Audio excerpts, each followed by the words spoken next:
Let's bring in former senior advisor to Secretary of War Pete Hegseth, Justin Fulcher. Justin, thank you so much for being here.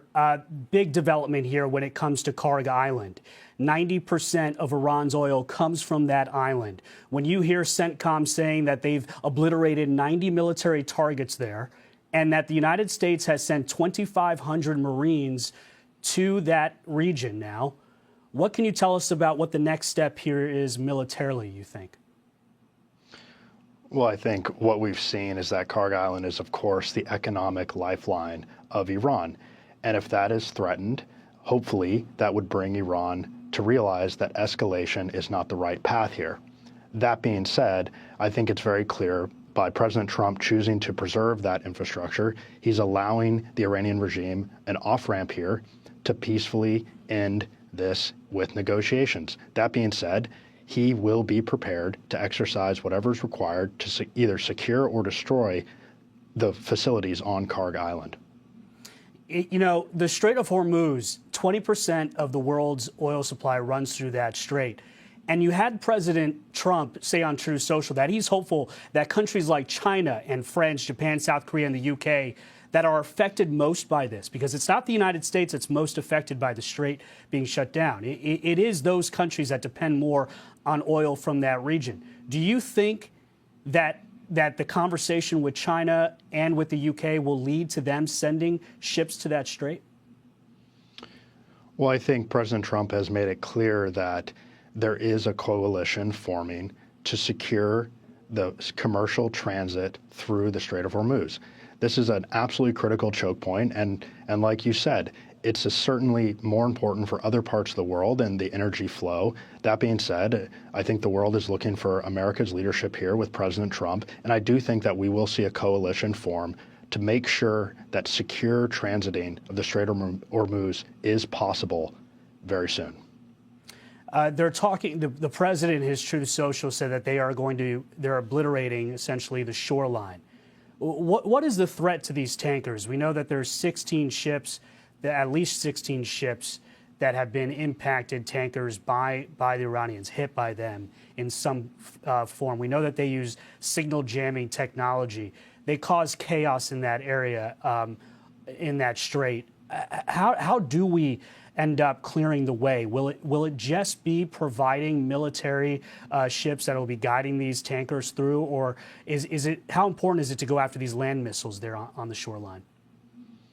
Well, I think this is a multifaceted issue. What we've seen is that uncertainty alone is causing tremendous disruption. And so what President Trump appears to be working towards is very quickly adding that certainty back into the picture. And so, of course, the U.S. military has done a tremendous job under Secretary Hegseth's leadership of eliminating numerous military targets where Iran could pose additional threats. That being said, the uncertainty is one of the biggest threats now to commercial shipping. And if President Trump continues to rally a coalition to secure the Strait of Hormuz, I think that we'll see confidence regained in commercial shipping, and we'll see that energy flow and commercial flow continue very soon.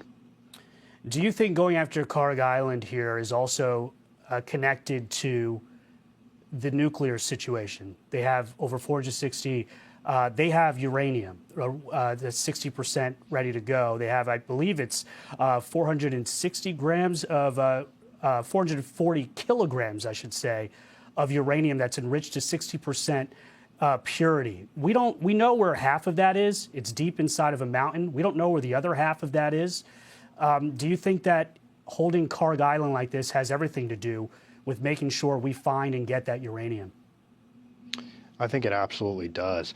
I mean, President Trump has been very clear from the beginning that preventing Iran from developing any sort of nuclear capabilities and weapons is absolutely off the table. And part of ensuring that that does not happen now or in the future is securing that enriched uranium supply and the tools and facilities where Iran has historically enriched that. And so I think absolutely Kharg Island plays into that, and other strategic assets in Iran as well. And finally, Justin, quickly here, $1 billion a day, oil prices up, double-digit percentages.